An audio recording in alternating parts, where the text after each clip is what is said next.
Então, boa noite, meus amigos. Boa noite, família MAP. Boa noite, Nivaldo. Boa noite, Célia. Boa noite a todos. Mais uma segunda-feira, esse encontro marcado com vocês, com essa espiritualidade. Agradecemos esse compromisso meu com o Nivaldo, Nivaldo comigo. E com vocês, né? Com vocês, todos vocês e principalmente conosco mesmo e com esses amigos espirituais que acreditam, que confiam na gente. Perfeitamente. E isso nos torna, Nivaldo, cada vez mais responsáveis, porque à medida que eles acreditam na nossa seriedade, na nossa vontade de estarmos aqui estudando, nessa nossa sede de conhecimento, mais responsabilidade Célia, nós isso me temos. lembra, inclusive, uma passagem de Chico, né? Que Chico, um dia da semana, ele fazia uma reunião em que ele lia o Evangelho e comentava o Evangelho para os presentes, isso por imposição de Emmanuel, né? E ele percebeu que a cada semana o público ia diminuindo. Não é o nosso caso, aqui tem aumentado. Mas o público ia diminuindo. Acabou que chegou um dia que ele não tinha ninguém. E aí ele questionou o Emmanuel, disse, acho melhor a gente parar, porque já não tem mais ninguém aqui para acompanhar essa leitura do Evangelho, as exposições. E aí o Emmanuel diz para ele não parar. E permite, então, que ele tenha uma visão do campo espiritual. E aí ele percebe a quantidade de espíritos que estavam acompanhando aquele estudo com ele. A partir desse dia, nunca mais ele questionou e era assíduo, ali cumpria a risca, porque ele sabia o público espiritual que ele tinha. Você comentando sobre essa responsabilidade que nós temos, né, com esse mundo espiritual, me lembrou exatamente essa história. Quantos aqui não são trazidos, você já comentou isso várias vezes, para acompanhar também conosco. Eu costumo sempre falar, né, principalmente nas preces, eu agradeço sempre a presença desses irmãos desencarnados que são trazidos até aqui, até aí na casa de vocês, para ouvir isso. É por isso que a nossa responsabilidade é muito grande. É muito aumentada, né, Célia? Nós precisamos, nesses momentos, controlar nossos pensamentos, filtrar o que se passa na nossa mente, porque nossos irmãos desencarnados estão ouvindo isso. E lembrando essa passagem do Chico e Emmanuel, mais uma vez eu sempre vou agradecer a nossa coordenadora do estudo do Evangelho, porque ela sempre nos alertou que se não estivesse ninguém, só uma pessoa, para fazer o estudo, que o estudo tinha que acontecer. Fosse feito, é verdade. Em respeito a esses irmãos que são trazidos para ouvir, que têm necessidade de ouvir. Exatamente. E já aconteceu do estudo do Evangelho, do estudo do Livro dos Espíritos. Presencial, né, Célia? Presencial. Eu já fiz ele sozinha. Quer dizer, sozinha encarnada, né? Porque, com certeza, desencarnados tinham muitos. Então, a nossa responsabilidade, o nosso compromisso com esses amigos espirituais é muito grande. É muito grande. E é muito sério. Não é pouca coisa, não. E, acima de tudo, a gente tem que agradecer por eles acreditarem na gente, por eles acreditarem na nossa seriedade, o que nos torna mais responsáveis ainda, né? Aumenta essa nossa carga de responsabilidade. Então, mais uma vez, agradecemos a presença de todos vocês. Mais uma semana que a gente inicia para estudar o Livro dos Espíritos. E, Nivaldo, essa semana Sim, Célia. Nós estamos no programa 100, né, Nivaldo? No programa número 100. Isso é uma marca significativa, né, Célia? É. Ainda não temos Quando 2 nós anos, começamos né? lá em maio, Maio. maio de 2020, foi o nosso primeiro programa, no dia 25 de maio de 2020, nós não tínhamos ideia que chegaríamos aqui, na verdade. Até 2 anos quase estão se passando, é o 100º programa que Até estamos fazendo. porque, né? 100º estudo, né? Até porque, né, Nivaldo, a gente não... A nossa preocupação não era quando é que nós vamos chegar ao programa 100, ao programa 200. A nossa preocupação não era essa. Não é. E como não é. Não é até hoje, né? A nossa preocupação é nem que seja uma pergunta e uma resposta, que a gente faça um estudo em cima. Saia daqui entendendo essa pergunta e essa resposta. Mas é muito gratificante saber que hoje nós estamos gravando o programa de Pela número 100. centésima vez. Né? E mais Estamos uma aqui vez a fazendo esse gente estudo. precisa agradecer a essa vocês, espiritualidade, a presença de vocês, porque não tenham dúvidas. Os obstáculos para estarmos isso aconteça, aqui foi grande, né, Célia? são grandes. Fazer uma retrospectiva, se a gente fosse fazer uma retrospectiva, né, Célia, do início, você teve um período afastada, passou por toda aquela situação, né? Mas, graças a Deus, estamos aí, venceu e estamos aí no nosso 100º programa, né? Vamos começar, né? Vamos fazer a nossa prece para iniciarmos o nosso estudo. E vamos elevar os nossos pensamentos a Deus, nosso Pai, e agradecer sempre. Obrigada, Pai. Obrigada por mais essa oportunidade de estarmos aqui reencarnados. Obrigada por mais essa oportunidade de quitarmos débitos sérios que temos. Obrigada, Pai, pela Tua presença em nossas vidas.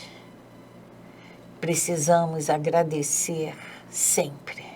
Agradecer pelas dificuldades, agradecer pelas bênçãos que nos chegam, que muitas das vezes sequer percebemos a Sua mão desviando, nos livrando de determinados perigos, de determinadas dificuldades.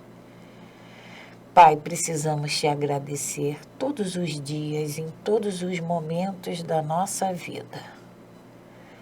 Tanto nos momentos felizes, aonde muitas das vezes sequer lembramos de você. Nos momentos tristes, nos momentos de dificuldades, esses momentos, a sua presença vem sempre em nossas mentes. Mas nós precisamos, Pai, aprender a te agradecer sempre. Precisamos demonstrar, te fazer sentir a nossa gratidão. A gente sabe, Pai, que Tu percebe, Tu sabes de tudo que acontece conosco e que vai acontecer conosco. Mas, Pai, nós ainda estamos aqui na matéria, nossos pensamentos ainda são muito pequenininhos. Então, Pai, obrigada. A nossa gratidão pela Tua presença em nossas vidas. Pai, esteja mais uma vez com a Tua mão estendida sobre todos nós. Nos ajude a sermos merecedores de termos essa mão nos protegendo, nos amparando, nos guiando. Que assim seja, Senhor. Graças a Deus. Graças a Deus. E vamos à nossa reflexão. A nossa reflexão, Da noite. né, Nivaldo? E vocês vão poder visualizar, né? Vamos pedir para que seja colocado na tela, né? E a nossa reflexão diz o seguinte: a força da mudança não está nas palavras, e sim nas ações. Então, a força da mudança, elas não estão nas palavras, e sim nas ações. Eu posso, né, Nivaldo? Amanhã eu vou começar. Falar, a gente fala sempre, né, Célia? Eu vou parar de fumar? Eu vou. Vou parar de beber? Vou. Aquela nossa dieta que a gente sempre marca para Aquela segunda-feira, Dia Internacional de tudo. Segunda-feira eu começo.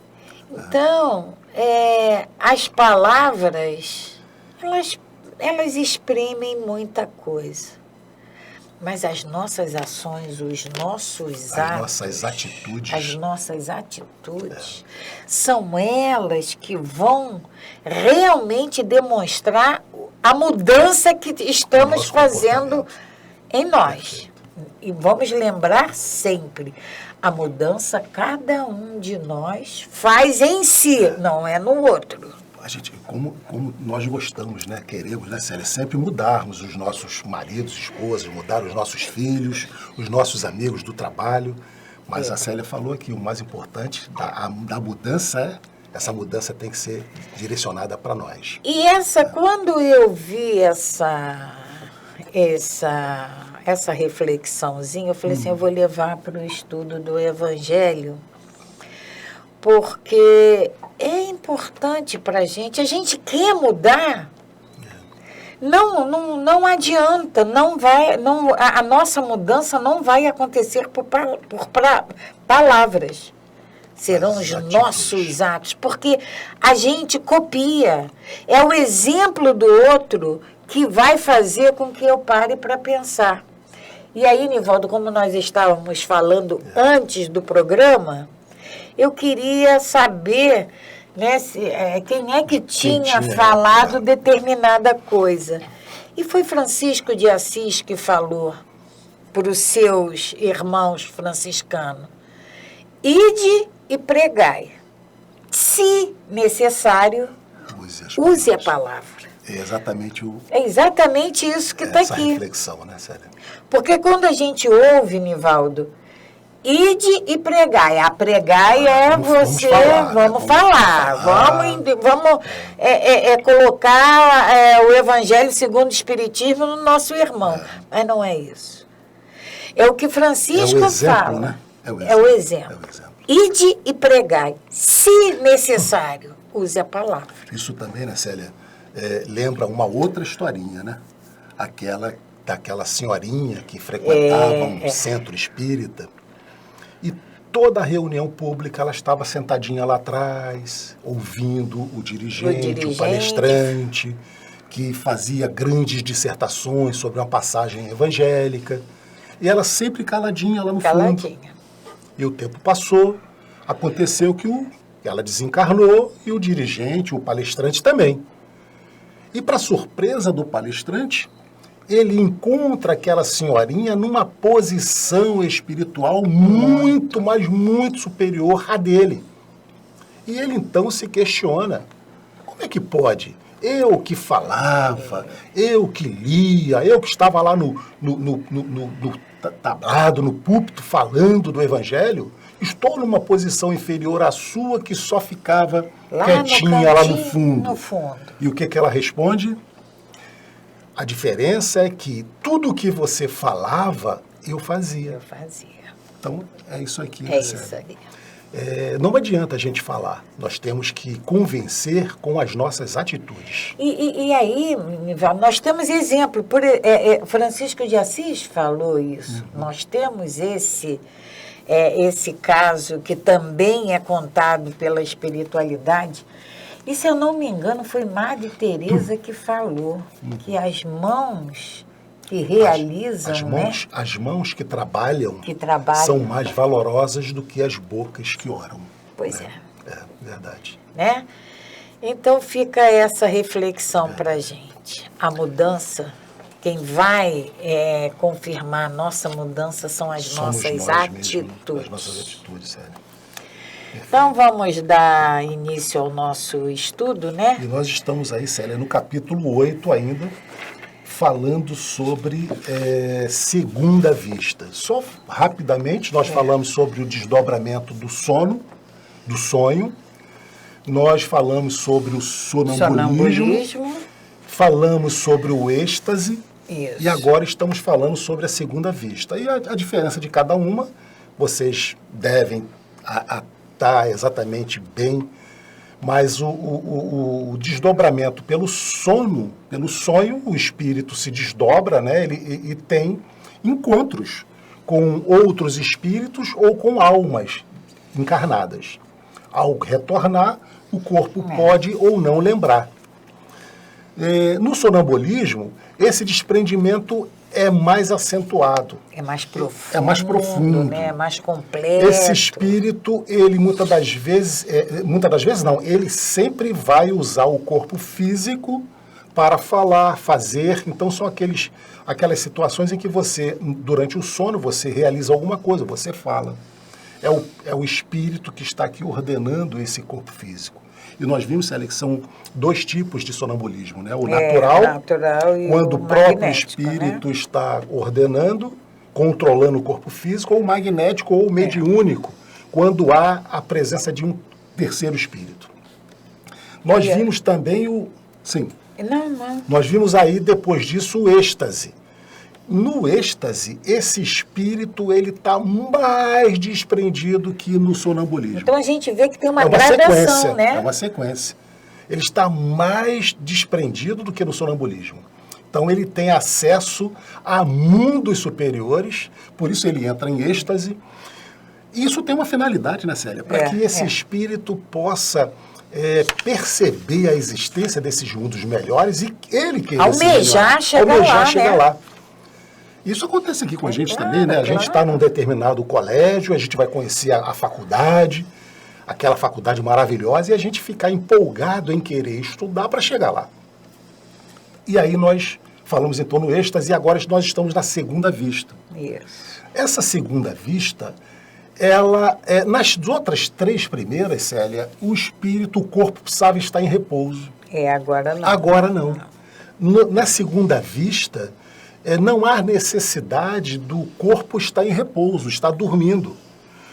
Na segunda vista, ou na dupla vista, esse espírito ele se desloca, vê, e aí automaticamente o corpo físico aqui também vê. Porque essa visão é como... É a visão do espírito. É a visão da alma. Da alma. Né? É a alma, é o espírito que vê, né? Mas nós nem chegamos ainda na segunda vista, né, Célia? Estamos ainda concluindo aqui, começando o êxtase, né? Não, nós estamos... já estamos, não, tá certo. Na tá 450. Certo. Nós vamos na 450, já estamos, é verdade, eu mudei de página aqui, já estamos aqui na dupla vista. E na questão, nós vamos para 451, né? Mas só relembrando a 450, Kardec pergunta: a segunda vista é suscetível de se desenvolver pelo exercício? Se eu praticar, eu posso adquirir essa mediunidade, né? De desenvolver essa segunda vista? E eles respondem que sim. O trabalho sempre conduz ao progresso e o véu que encobre as coisas se dissipa. Então é possível, sim, que a gente treine, como a psicografia, quando a gente estuda no livro dos médiuns, né, Célia? Aí, né, Nivaldo, não é assim, agora já comecei. Pelo exercício, então vou lá. Não é assim. Tem uma seriedade e uma utilidade, tem que ter uma seriedade e uma utilidade em tudo que fizer. Que a gente sempre fala aqui, a espiritualidade está sempre nos alertando para isso. Tudo só é permitido se tiver uma finalidade útil. É comum a todos, não a uma pessoa, né? Não pode ser individual, não. Tem que ser uma coletividade. E ainda ele pergunta, Célia, no desdobramento da 450, isso nós já vimos semana passada, né? Esta faculdade está ligada à organização física? E eles respondem certamente. A organização física desempenha um papel junto a ela. Há organismos que a ela são refratários. Como nós já estudamos, já falamos isso aqui, os médiuns ostensivos, aqueles que apresentam uma mediunidade mais acentuada, a gente sabe que eles, a espiritualidade nos informa que eles têm uma composição física compatível para isso. Porque, o que eles respondem. Porque tudo é planejado no mundo espiritual. André Luiz, ele nos traz que existe o departamento da reencarnação, que existe o departamento do esclarecimento.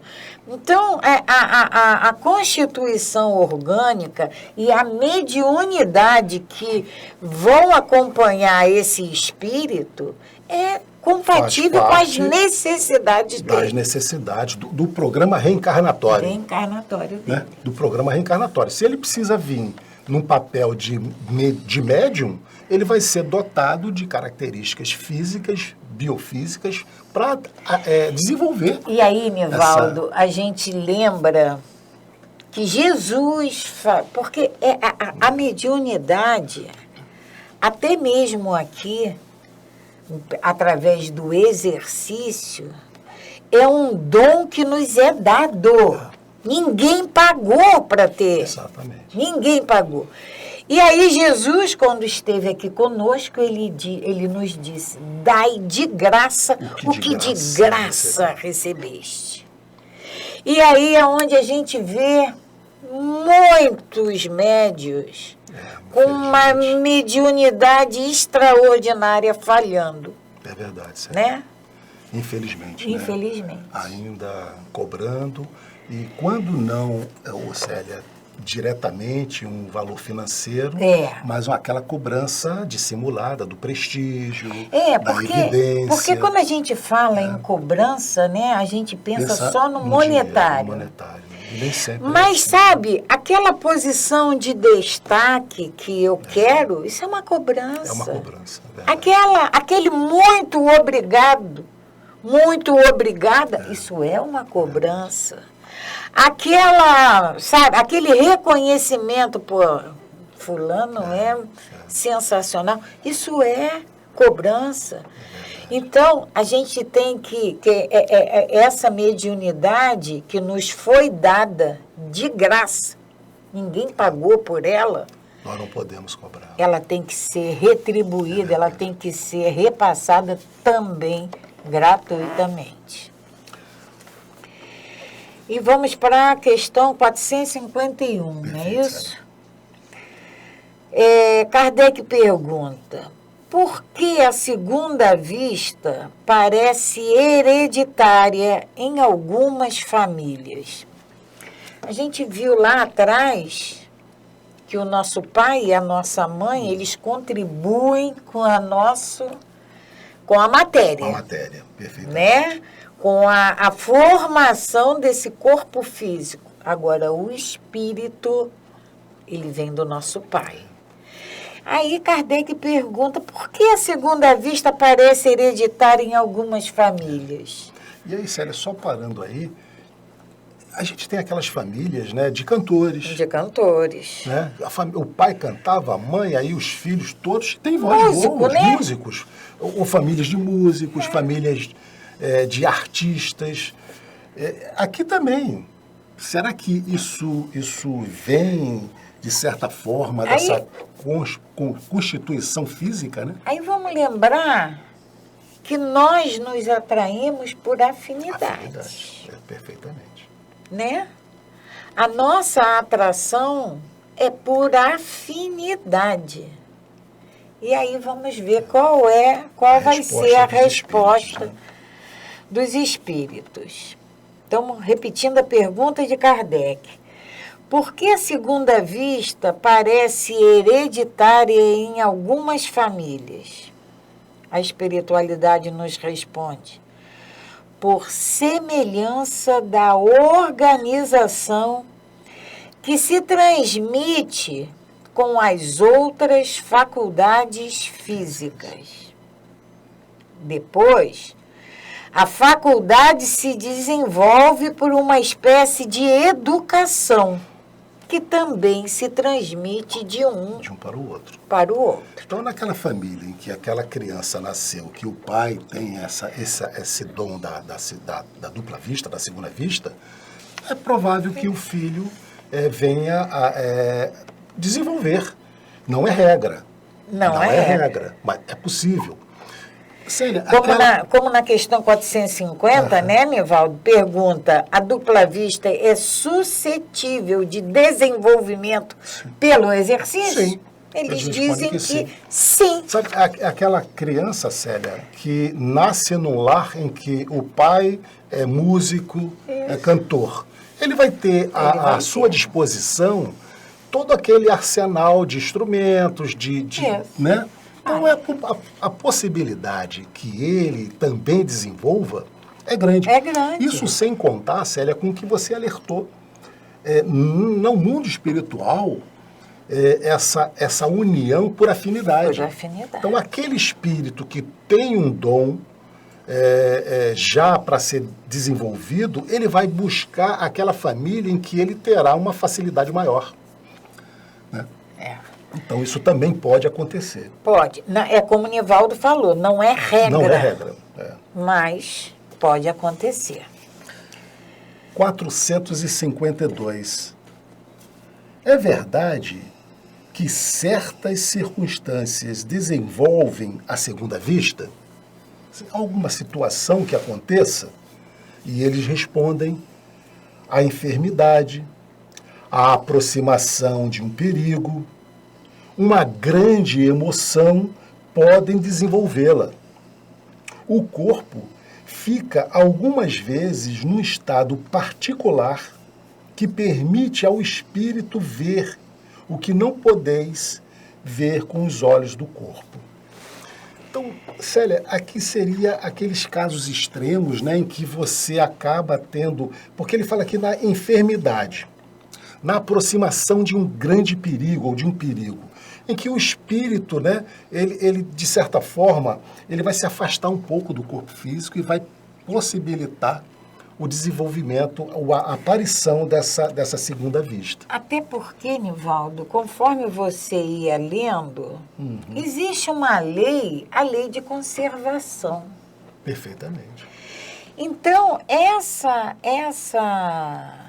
essa circunstância, esse perigo iminente, pode despertar isso, pode despertar o desenvolvimento da dupla vista, da segunda vista, e muitas das vezes até evitar aquilo. Alguma coisa aconteça de pior, perfeitamente. Tem uma notinha de Kardec, né? Kardec. E aí a nota de Kardec esclarece, né? As épocas de crise e de calamidades, as grandes emoções, todas as causas que supericitam o moral, provocam algumas vezes o desenvolvimento da segunda vista.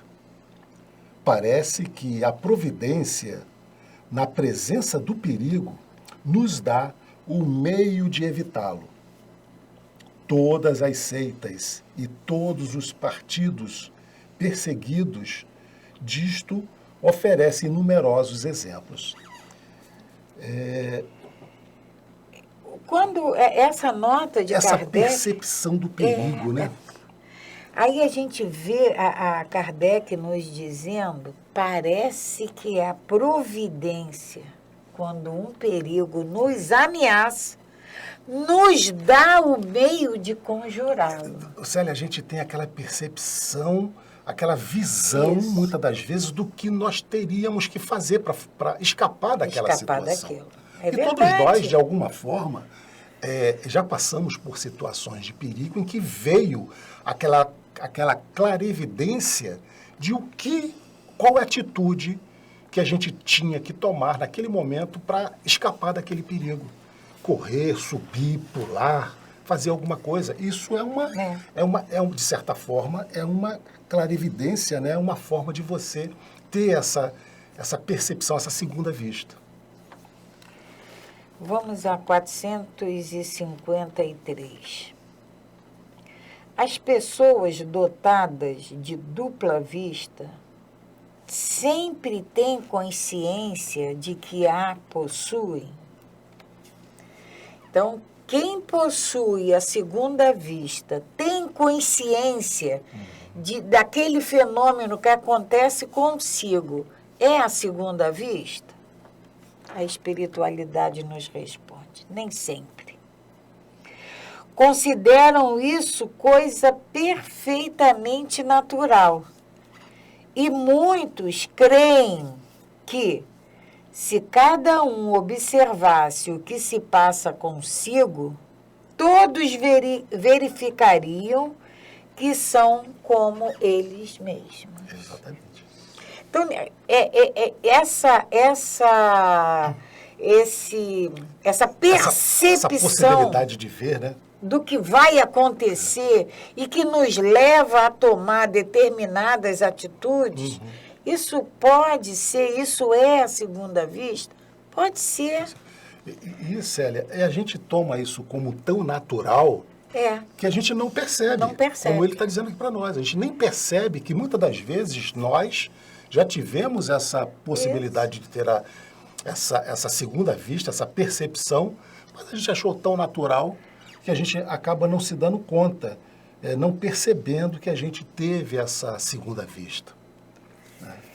Isso acontece muito.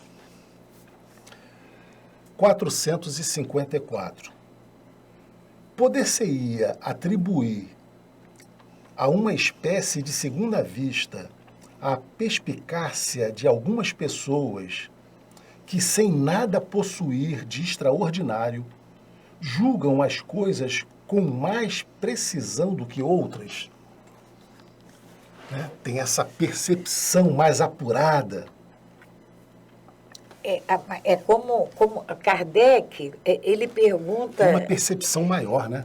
Mas ele Você coloca... pode atribuir de algumas pessoas que sem nada apresentarem de extraordinário. Entende? Sem nada apresentarem de extraordinário. E tem essa percepção mais apurada. E tem essa percepção mais apurada. E eles respondem, né? É sempre a alma que irradia mais livremente e que julga melhor do que se pode, melhor do que sob o véu da matéria. Então, são essas pessoas que, sem perceber ainda, elas têm essa percepção. O espírito acaba se deslocando, né, Célia? Vendo, porque é o espírito, é a alma que vê, e trazendo essa percepção. Muitas das vezes, como eles, na primeira pergunta lá, a gente não se dá conta. Não se dá conta, porque de que tão isso natural, né? É muito natural. Então, a gente nem se dá conta disso. Mas isso é muito comum em muitos de nós. Em algum momento de nossas vidas, como eles relatam lá, né, Célia, na aproximação de um perigo, numa situação assim muito extraordinária, a gente ter tido essa visão, essa percepção de como resolver. E o mais, e aqui quando Kardec pergunta, né, que a pessoa não apresenta nada de extraordinário, vem nos lembrar, vem nos alertar que a espiritualidade nos diz, né, que a doutrina espírita nos diz que os espíritos agem sobre todos nós, o sábio, o menos sábio, o doutor, o servo. Não tem. A espiritualidade, ela não escolhe como vai se manifestar. Em quem vai se manifestar. Em quem vai se manifestar. Então, essa pessoa que não apresenta nada de extraordinário, ela pode sim. Porque é a alma que vê. Naquele corpo físico, ela não apresenta nada de extraordinário. Mas a gente não sabe desse espírito. E elas podem apresentar exatamente essa percepção mais apurada numa situação normal ou quando se apresentar uma situação aquelas de situações enfermidade ou outras coisas, né? A 454A. 454A, né? Sou eu que leio? É. Então, esta faculdade pode, em alguns casos, dar a presciência das coisas. Então, presciência, né, Célia, é um tipo de mediunidade, né? O que vai... Você saber o que vai acontecer com antecipação. Ter essa presciência do que vai acontecer. Do que vai acontecer, né? O que está além. Então, essa faculdade, ela da segunda vista, né? Ela dá essa presciência e eles respondem sim. Pode. Ela também dá os pressentimentos, pois há vários graus nessa faculdade. E o mesmo indivíduo pode possuir todos os graus ou apenas alguns deles. Então, nesse deslocamento do espírito, Célia, da alma, o fenômeno, da dupla vista, ele pode ir à frente e ter essa presciência do que vai acontecer. E aí, a espiritualidade, Nivaldo, ela nos diz que existem vários graus dessa dupla vista. Dessa dupla vista. Então, dependendo da... É possível que o mesmo indivíduo exista todos os graus, ver com mais facilidade, porque a gente também precisa fazer uma distinção, porque quando a gente fala em segunda vista ou dupla vista, a gente isso que está aqui. Mas a gente não pode esquecer que quem está vendo é a alma, é o espírito. É o espírito que está vendo, perfeitamente. Né? Então, esse espírito, ele pode ter... a espiritualidade nos diz que tem vários graus de dupla visão, de dupla vista. E pode ter espíritos que tenham todos os graus. E como é que vai... Por que essa diferença de graus? Tem espíritos que vão ver além. Célia, essa presciência aqui... Vão ver até aqui, outros vão ver muito mais lá na frente. Entendi. E a gente tem um grande exemplo que conviveu conosco até pouco tempo, que foi Chico, né? Chico. Que tinha todas as mediunidades que a gente possa conhecer.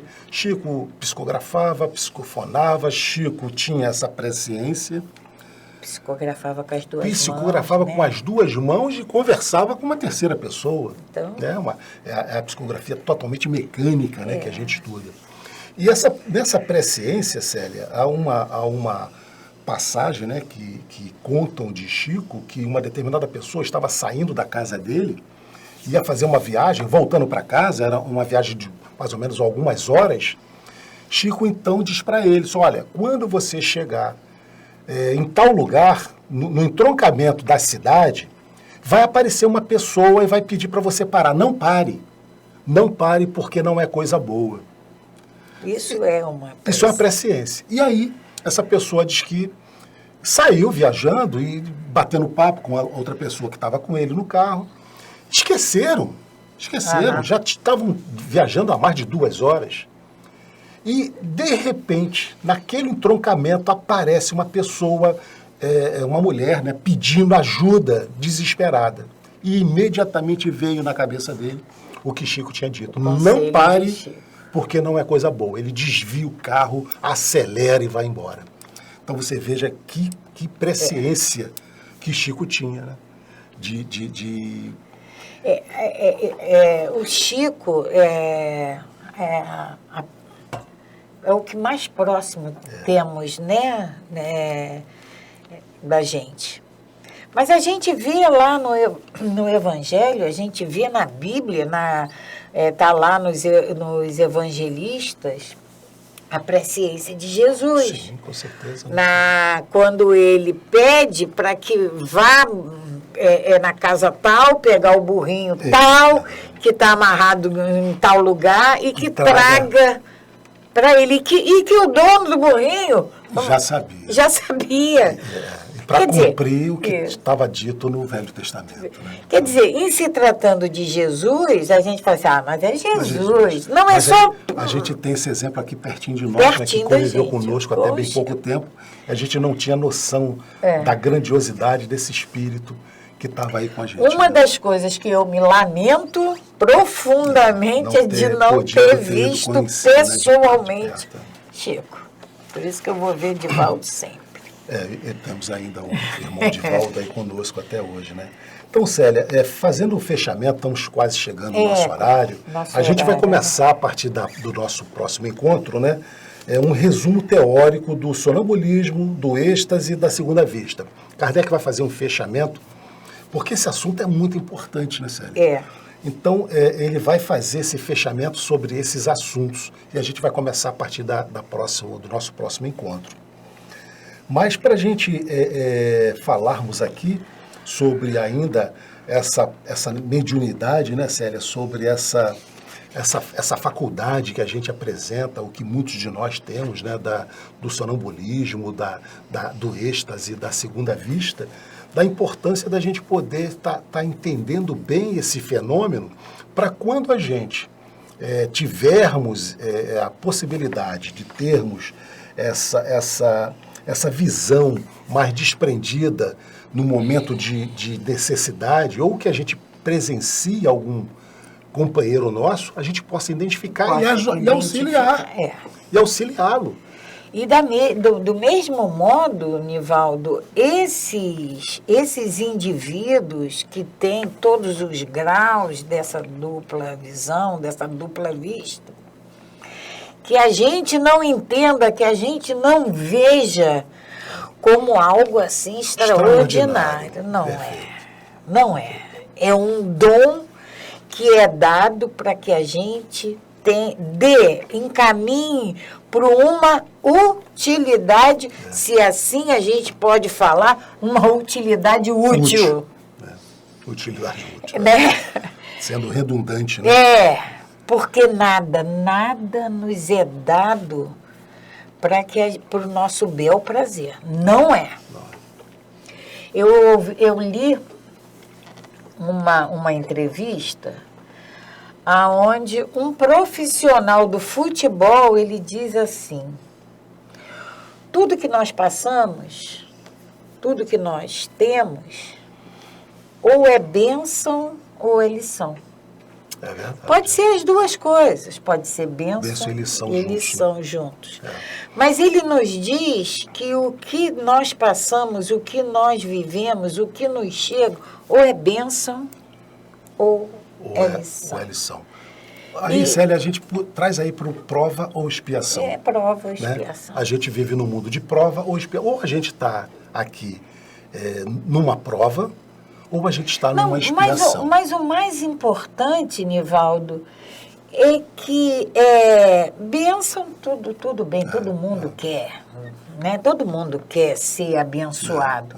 Mas a lição, a gente não tem olhos para ver. A gente não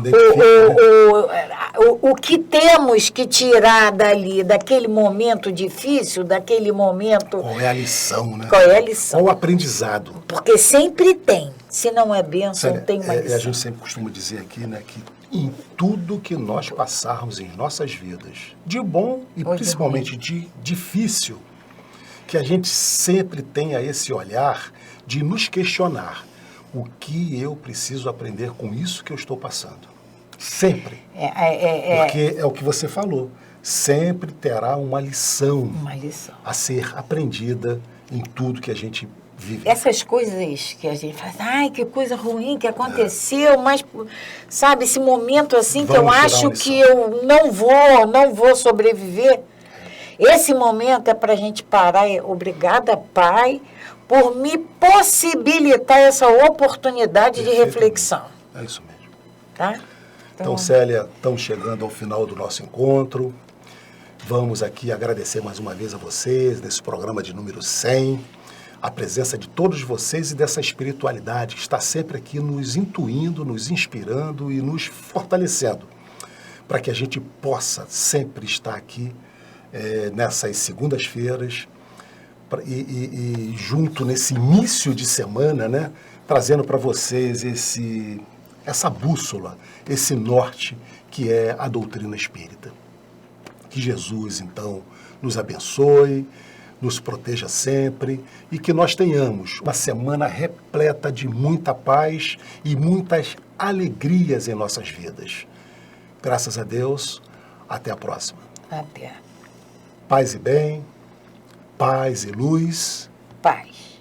Muita paz.